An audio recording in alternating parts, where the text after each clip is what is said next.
அனைவருக்கும் அன்பான வணக்கம். நீங்கள் கேட்டுக்கொண்டிருப்பது கதை அலை. வாசிப்பவர் ஹேமலதா ஜெகநாத். திரு சாவி எழுதிய வாஷிங்டனில் திருமணம். மா, மணி என்ன, நவார்தம் இருக்குமா என்று கேட்டார் சாம்பசிவ சாஸ்திரி. இங்கிலீஷ் பேசுமையா, இது வாஷிங்டன். நவார்தமா நவார்தம், 9:30 என்று சொல்லுமே என்றார் அம்மாஞ்சி. ராக்ஃபெல்லர் மாமி ஆளுக்கு ஒரு ரிஸ்ட் வாட்ச் வாங்கி கொடுத்தா சௌகரியமா இருக்கும் என்றார் இன்னொரு சாஸ்திரி. நமக்கெல்லாம் வயிற்றுல கடிகாரம் இருக்கிற போது தனியாக ரிஸ்ட் வாட்ச் எதற்கு என்று கேட்டார் அம்மாஞ்சி. ஜார்ஜ் டவுனிலே எங்கே பார்த்தாலும் வைதிகர்களும் கல்யாணத்துக்கு வந்தவர்களும் தான் கண்ணில் பட்டனர். அதை பார்த்தபோது பம்பாயில் உள்ள மாட்டுங்காவை போல் வாஷிங்டனிலும் ஒரு தென்னிந்திய காலனி ஏற்பட்டு விட்டதோ என்று நினைக்க தோன்றியது. பொதுப்பந்தலின் மணமும் நாகஸ்வர இசையும் குழந்தைகளின் கும்மாளமும் சேர்ந்து முகூர்த்த நாள் நெருங்கிவிட்டதை உணர்த்தி கொண்டிருந்தன. பஞ்சு நின்ற இடத்தில் நிற்காமல் பறந்து கொண்டிருந்தான். யாருக்கு எது வேண்டுமானாலும் பஞ்சோ பஞ்சோ என்று அவனையே தேடி அலைந்தனர். பஞ்சு சாரை இப்போதுதானே சம்மர் ஹவுஸில் பார்த்தேன் என்பார் ஒருவர். டம்பர்டன் ஓக்ஸில் மேளக்காரரிடம் பேசிக் கொண்டிருக்கிறாரே என்றார் இன்னொருவர். அங்கே போய் பார்ப்பதற்குள் அவன் வேறொரு இடத்துக்கு பறந்து விட்டிருப்பான். பஞ்சு என்று ரொம்ப பொருத்தமாகத்தான் பேர் வைத்திருக்கிறார்கள், பஞ்சாய் பறந்து கொண்டிருக்கிறாரே என்றார் அம்மாஞ்சி. ராக்ஃபெல்லர் மாமிக்கு நடந்து நடந்து கால் வீங்கிவிட்டது. அத்தையும் பாட்டியும் அந்த சீமாட்டியின் காலில் விளக்கெண்ணெயை தடவி வெந்நீர் ஒத்தடம் கொடுத்தபடியே, நீங்க இப்படி அலையக்கூடாது, பஞ்சு இருக்கான், பார்த்து கொள்கிறான், உங்க கால் எப்படி வீங்கி போச்சு பாருங்க என்று வருத்தப்பட்டனர். இப்ப நீங்க என்ன செய்றீங்க என்று கேட்டாள் மிஸ்ஸஸ் ராக். எங்களுக்கு தெரிந்த கை வைத்தியத்தை செய்கிறோம் என்றாள் அத்தை. கால் வீங்கி போயிருக்கப்ப கை வைத்தியம் செய்தா எப்படி, கால் வைத்தியமாக செய்யுங்க என்றாள் திருமதி ராக்ஃபெல்லர். அப்போதுதான் அந்த பக்கமாக வந்தான் பஞ்சு. பஞ்ச், நாரி குரூவாஸ் எத்தனை மணிக்கு வராங்க என்று கேட்டாள் மிஸ்ஸஸ் ராக். 3 வராங்க மேடம். நீங்க ஏர்போர்ட்டுக்கு வர வேண்டாம், உங்களால முடியாது, ஏற்கனவே கால் வீங்கி போயிருக்கு என்றான் பஞ்சு. நோ, அதெல்லாம் முடியாது, நான் வரத்தான் போறேன். மகாராஜாஸ் வரப்ப ஏர்போர்ட்டுக்கு போய் ரிசீவ் பண்றது தான் மரியாதை. இதுக்காகத்தானே என் ஹஸ்பண்ட் கூட 2 நாள் முன்னாடியே வந்திருக்கிறார் என்றாள் மிஸ்ஸஸ் ராக். சரி மேடம் என்று கூறிவிட்டு சென்றான் பஞ்சு. விமான கூடத்திலிருந்து ஜார்ஜ் டவுன் போய் சேருகிற வரை வழியெங்கும் அமெரிக்க மக்கள் பெரும் கூட்டமாக கூடி நின்று நாரி குரூவாஸின் வருகையை ஆவலுடன் எதிர்பார்த்து கொண்டிருந்தனர். நாரி குரூவாஸ், ஜான் வாஸ், ஷம்மந்தி ஷண்டை, முக்கூரெட், இந்த 4 ஐட்டங்களையும் காண்பதற்காக பல்லாயிரக்கணக்கான பேர் வெளியூர்களிலிருந்தெல்லாம் வந்திருந்தார்கள். நாரி குரூவாஸை கண்டால் நாய்கள் குரைக்கும் என்ற செய்திதான் அவ்வளவு பேருடைய ஆவலுக்கும் பரபரப்புக்கும் காரணம். ராக்ஃபெல்லர் தம்பதியர் தங்களுடைய உயர்ந்த ஜாதி நாய்களுடன் விமான கூடத்தில் 2 மணியிலிருந்தே காத்திருந்தனர். சரியாக 3 மணிக்கு விமானங்கள் ஒவ்வொன்றாக கீழிறங்கி வந்தன. அவற்றிலிருந்து இறங்கி வந்த பேவ்மெண்ட் மகாராஜாக்களுக்கு மாலை போட்டு வரவேற்றான் பஞ்சு. நரிக்குறவர்களை கண்ட மிஸ்ஸஸ் ராக்ஃபெல்லர், பேவ்மெண்ட் மகாராஜாஸ் ஏன் இப்படி இருக்காங்க, நல்லாவே ட்ரெஸ் செய்து கொள்ளவில்லையே என்று கேட்டாள். அவங்க அப்படித்தான் மேடம், ரொம்ப சிம்பிளாதான் ட்ரெஸ் செய்துக்குவாங்க, ரொம்ப சிக்கனமா இருப்பதால் தான் மகாராஜாவா இருக்காங்க என்று பதில் கூறினான் பஞ்சு. இதற்குள் நாய்களுடன் வந்திருந்த பிரமுகர்கள் முன்னால் நெருங்கி வந்து தங்கள் நாய்களுக்கு நரிக்குறவர்களை தரிசனம் செய்து வைத்தார்கள். அந்த உயர்ந்த ஜாதி நாய்கள் நரிக்குறவர்களைக் கண்டு குறைக்கவே இல்லை.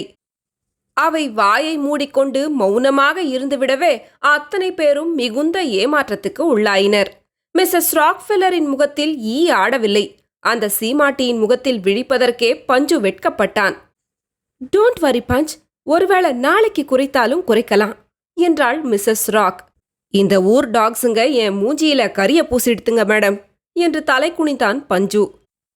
நாய்கள் குறைக்காதது நரிக்குறவர்களுக்கே புதிய அனுபவமாய் இருந்தது. தங்களைக் கண்டு ஒரு நாய் கூட குறைக்கவில்லை என்பதை எண்ணிய போது அவர்களால் அதை நம்பவே முடியவில்லை. வாஷிங்டன்ல நாமெல்லாம் நிம்மதியா ஊசி விக்கலாம், ஒரு நாய் கூட குறைக்கல என்று அவர்களுக்குள் பேசிக்கொண்டனர். பஞ்சு நரிக்குறத்தி ஒருத்தியை அணுகி, பாட்டு ஒன்று பாடமா, அப்போதாவது இந்த நாய்கள் குறைக்கின்றனவா என்று பார்க்கலாம் என்றான்.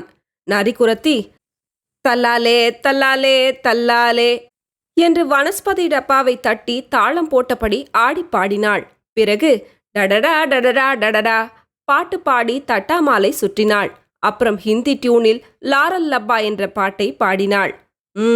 அந்த நாய்கள் எதற்குமே மசியவில்லை.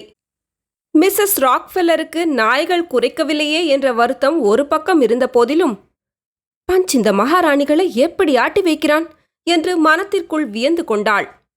நாரி குருவாஸ் in Washington. Docs keep mum. Great disappointment to Mrs Rockefeller. Mr Punch is upset என்று பத்திரிகைகளில் செய்தி வெளியாயிற்று. நரிக்குறவர்களை ஒரு வழியாக ஜார்ஜ் டவுனில் கொண்டு போய் சேர்த்தான் பஞ்சு. உள்ளம் சோர்ந்து போயிருந்த அவன் களைப்பு தீர சற்று நேரம் ஓய்வு பெற எண்ணி தன் அறையில் போய் உட்கார்ந்ததுதான் தாமதம்.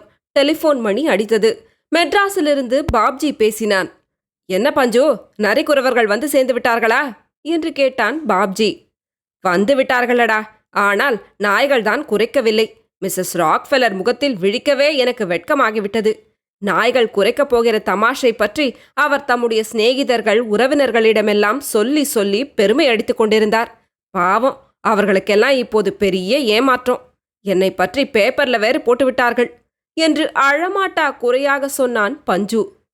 ஒரு நாய் கூடவா குறைக்கல என்று வியப்புடன் கேட்டான் பாப்ஜி. சாதாரணமாக குறைக்கிற நாய் கூட நரிக்குறவர்களை கண்டதும் வாயடைத்து போய்விட்டான் என்று வருத்தத்துடன் கூறினான் பஞ்சு. கவலைப்படாத, இங்கிருந்து நாளைக்கே 100 நாய்களை பிடிச்சு பிளேன்ல அனுப்பி வைக்கிறேன் என்று உறுதி கூறினான் பாப்ஜி. சேர்ந்தால் போர் 100 நாய்களுக்கு நீ என்னடா செய்வாய் என்று கேட்டான் பஞ்சு. நாய்களுக்குத்தானா இங்க பஞ்சம்? கார்ப்பரேஷனுக்கு ஃபோன் செய்து லைசன்ஸ் இல்லாத நாய்களை பிடித்து கொடுக்க சொன்னால் கொடுக்கிறார்கள். பணத்தை வீசினா எல்லாம் நடக்கும் என்றான் பஞ்சு. கவலைப்படாத, கண்டிப்பா நாளைக்குள் அனுப்பி வைக்கிறேன். இந்தியாவிலிருந்து நாளைக்கு 100 நாய்கள் வரப்போவதாக பிரஸ்காரர்களிடம் சொல்லிவிடு என்றான் பாப்ஜி. அவ்வளவுதான். பஞ்சு குதூகலம் தாங்காமல் திருமதி ராக்ஃபெல்லரிடம் ஓடிச் சென்று, மேடம், நாளைக்கு 100 நாய்கள் மெட்ராஸ்லேருந்து வருகின்றன என்றான். அப்படியா? வெரி ஹாப்பி, ரொம்ப சந்தோஷம். ஜான்வாசம் போகிற போது அந்தந்த ரூட்டிலே அதுங்களை யாராவது பிடிச்சுக்கிட்டு நிக்கிறதுக்கு ஏற்பாடு செய்திடு. நாய்களுக்கெல்லாம் என்ன ஆகாரம் போட போற என்று கேட்டாள் மிஸ்ஸஸ் ராக். டாக் பிஸ்கெட்டுங்க தான், வேற என்ன?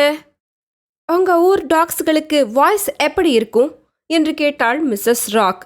ரொம்ப பிரமாதமா இருக்கும், ஆனா கொஞ்சம் நாய்ஸா இருக்கும், அவ்வளவுதான் என்றான் பஞ்சு. ஜார்ஜ் டவுனுக்கும் வாஷிங்டன் கேபிட்டலுக்கும் இடையே அழகுமிக்க பென்சில்வேனியா அவென்யூ செல்கிறது. ஜார்ஜ் டவுனிலிருந்து அந்த அவென்யூ வழியாக சென்றால் கான்ஸ்டிடியூஷன் அவென்யூ என்னும் கம்பீரமான ராஜபாட்டையை சந்திக்கலாம். கிழக்கு மேற்காக செல்லும் அந்த அவென்யூவில் திரும்பி மேற்கு பக்கம் நடந்தால் லிங்கன் மெமோரியலை அடையலாம். இந்த ரூட்டில்தான் ஜானவாச ஊர்வலத்தை நடத்துவதற்கு திருமதி ராக்ஃபெல்லர் ஏற்பாடு செய்திருந்தார். ஜான்வாசத்தை காண்பதற்காக பல பேர் முன்கூட்டியே அந்த ரூட்டில் உள்ள கட்டடங்களில் இடம் பிடித்து வைத்துக் கொண்டார்கள். ஜான்வாச ஊர்வலம் இரவு 9 மணிக்கு புறப்படுவது என தீர்மானிக்கப்பட்டது. சம்பிரதாயப்படி ஒரு கோவிலுக்கு போகாம ஜான்வாசம் புறப்படக்கூடாது என்றொரு பிரச்சனையை கிளப்பினார் பிள்ளைக்கு மாமா. ராக்ஃபெல்லர் பிரபுவை தனக்கு அறிமுகப்படுத்தி வைக்கவில்லை என்று அவருக்கு காலையிலிருந்தே கோபம். அந்த கோபத்தை மனத்தில் வைத்துக்கொண்டு அவர் சண்டைக்கு கால் வெட்டி கொண்டிருந்தார். இவ்வளவு லேட்டாக இந்த பிரச்சனையை கிளப்பினா எப்படி என்று காரமாகவே கேட்டான் பஞ்சு. எனக்கு அதெல்லாம் தெரியாது. கோவிலுக்கு போகாம ஜானவாசம் நடத்தக்கூடாது, அவ்வளவுதான் என்று கூறிவிட்டு போய்விட்டார் மாமா. உடனே பஞ்சு அம்மாஞ்சியை அழைத்து ஆலோசித்தான். இதென்ன பிரமாதம்? பாப்ஜிக்கு ஃபோன் செய்து இன்றைக்கே ஒரு பிள்ளையாரையும் கொத்தனாரையும் அனுப்பி வைக்க சொல்லுங்கள்.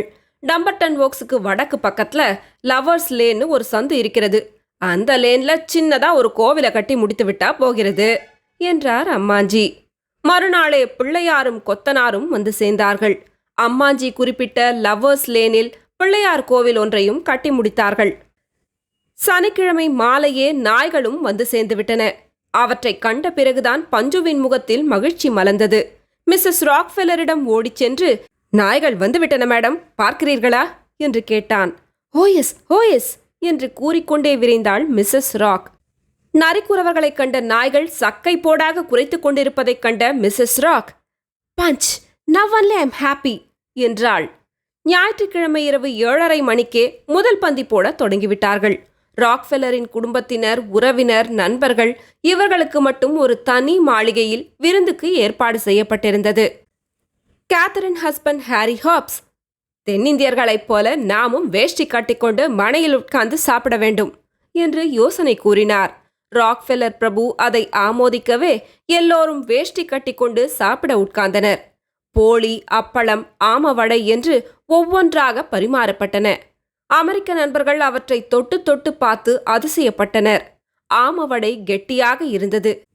வடை வெரி ஹார்ட் என்றார் ஒருவர். போலி வெரி சாஃப்ட் என்றார் இன்னொருவர். மிஸ்ஸஸ் ராக்ஃபெல்லரும் கேத்தரினும் தங்கள் கையாலேயே அப்பளம் பரிமாறினார்கள். அனுபவம் இல்லாததால் பரிமாறும்போது அப்பளங்கள் அவர்கள் கையிலிருந்து கீழே விழுந்து நொறுங்கிக் கொண்டிருந்தன. ஒவ்வொரு அப்பளம் உடையும் போதும் சாரி சாரி என்று சொல்லிக் கொண்டிருந்தாள் Mrs Rock. Appalam very delicate and very light என்று லேசாக சொன்னார் ஒருவர். அது பறந்து போகாமல் இருக்கத்தானே பேப்பர் வெயிட் மாதிரி ஆமவடை போட்டிருக்கிறார்கள் என்றார் வேறொருவர். தொட்டால் உடைந்து விடுமோ என்று அஞ்சி பலர் அப்பளத்தை தொடாமலே வைத்திருந்தனர். அப்பளத்தை உடைக்காமல் அப்படியே முழுசாக விழுங்குவது எப்படி என்று மண்டையை குழப்பிக் கொண்டிருந்தார்கள் வேறு சிலர். ஹாரி ஹாப்ஸ் முதலில் சாப்பிட்டு காண்பித்தார். அவர் எப்படி சாப்பிடுகிறார் என்பதை கவனித்து காப்பி அடித்தனர் மற்றவர்கள். ஜவ்வரிசி பாயசம் பரிமாறப்பட்டது. பாயசத்தில் கூட்டம் கூட்டமாக மிதந்த வழவழப்பான ஜவ்வரிசிகளை கையில் எடுக்க முடியாமல் திணறினார்கள் பலர். 2 விரல்களால் அவற்றை பிடித்துவிட வெகு பாடுபட்டார் ஒருவர். அவை கையில் அகப்படாமல் நழுவிக்கொண்டே இருந்தன. மற்றொருவர் தம்முடைய ஆள்காட்டி விரலால் ஒரு ஜவ்வரிசியை எப்படியோ அமுக்கி பிடித்துவிட்டார். ஆனால் அவரால் அதை கையில் எடுக்க முடியவில்லை.